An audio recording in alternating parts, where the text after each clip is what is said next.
Hey everybody, it's Jason Blaha here, and today I want to chat with you guys a little bit about the barbell back squat and why I feel it is the king of exercises. And when I bring this up, other people will say, well, you don't need the squat for leg growth. Well, yeah, that's true. I'm not disagreeing with that. I'm not saying squats are required for leg growth. What I'm saying is they're a foundational exercise. And a lot of people need other supplemental work for quad growth and things like that beyond the squat. And I'm not denying that. But it does not remove their place as a fundamental exercise. Again, people say, well, front squats. Well, hey, I think front squats are great. Not everyone can do them effectively. In my opinion, the front squat is harder to master. There's going to be a lot more mobility involved, and it doesn't do more than the back squat does. So we need a context for that, right? I feel like, again, the overall loading of the back squat brings a little more to the table. And I'm not saying front squats are not a great exercise. I prescribe them to people routinely. And I think they can be very, very successfully implemented when combined with back squats. But the thing is, you look at the sport like weightlifting that uses the front squat almost as part of the sport-specific training. Most of them still back squat. Not all of them, but the majority of the top champions in that still do back squats. A lot of them do a lot of back squats. Now let's come over and discuss this. It just has to do with overall loading and demands placed upon the body. Okay? It has the potential to work the quads, glutes, and adductors in an extremely effective way that can build all of them. Again, depending upon how you perform it. I'm not telling you to do a low bar power squat necessarily. I'm doing Olympic type squats here, right? The bar's sitting up on my traps, okay? I'm not going crazy wide. I kind of go with the stance that allows me to get the deepest personally, get the most stretch in my quads. That's what I do, right? But I've also done power squatting in the past where I go real wide, right? But that cuts depth. So really what I'm telling people is a bar placement and a stance that lets you get pretty deep, lets you get well below parallel. Like that's what you should be shooting for, right? One that really puts that stretch on your quads. And so the question becomes, why? Because it's a full body exercise. It's a full body exercise. It places a lot of stress on the body. It can absolutely grow those three primary movers, the quads, the glutes, the adductors. Those are some of the biggest muscles in the body. They are the primary movers on it.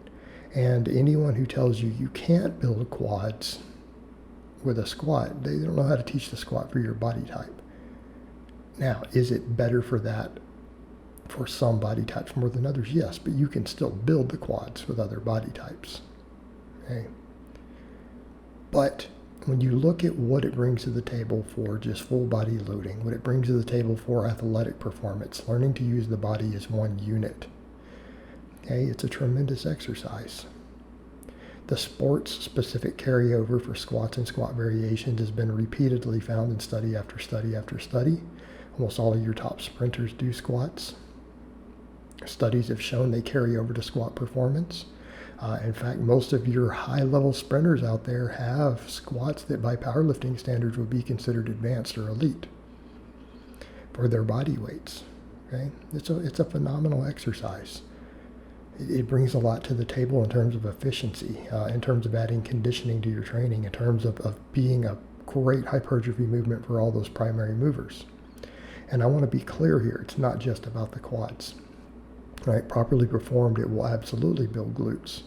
And that's been shown fairly consistently looking at any literature that's out there.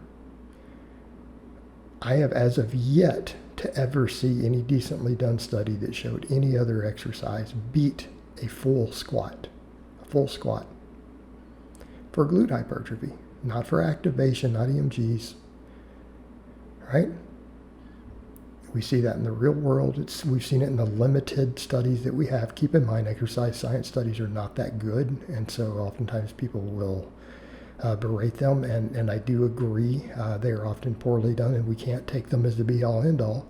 But the studies themselves pretty consistently show that glute growth happens at a very significant rate when we do full range of motion squatting. We see it in the real world. We call it a squat booty. Okay? Am I saying it's the only exercise you ever need for it? No, some people will need other stuff depending upon their goals. But that is the problem I have every time someone wants to argue against the squat. It's always, well, it won't do what I want it to do by itself. I'm like, well, what exercise does? You know, we know that the flat bench in all the literature in the real world can build a really big chest.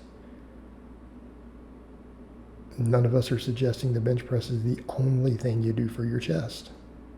In fact, I like incline. I tend to incline almost every time I flat bench afterwards to finish off the chest development.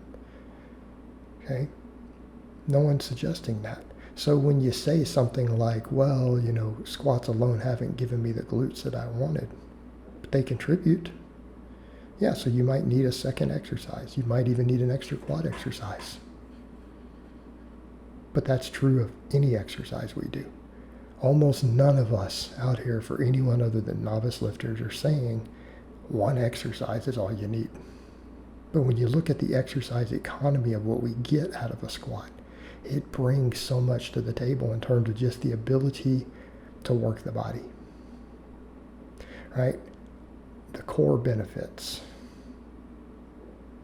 The full body loading, the athletic carryover, learning to use your body as one unit are all tremendous, in addition to the overall leg development. And again, countless physiques have been successfully built. Tremendous legs have been built off the squat over generations. It is time proven. It is a time proven exercise in the bodybuilding world. It is a time proven exercise in the athletic world for sprinters, jumpers, field athletes. Right? It is arguably the single best exercise. If we're going to look at just one exercise that brings the most to the table, I don't know that anything else beats it in terms of getting the most utility, in terms of size, strength, and performance out of a single exercise. And that's why it's the king of exercises. And it has stood the test of time. But I am not saying it is the only exercise that you need to do. Okay, that's not what we're saying. Just saying that it probably brings more to the table than any one other single exercise does by itself when added to a larger program. Okay, and that's the idea here. All right, that's the idea. And I would never suggest that, well, we only need one exercise, because that's silly. All right, guys, but that's really all I have to say on that today. I hope it's been informative, and I'll talk to you guys next time.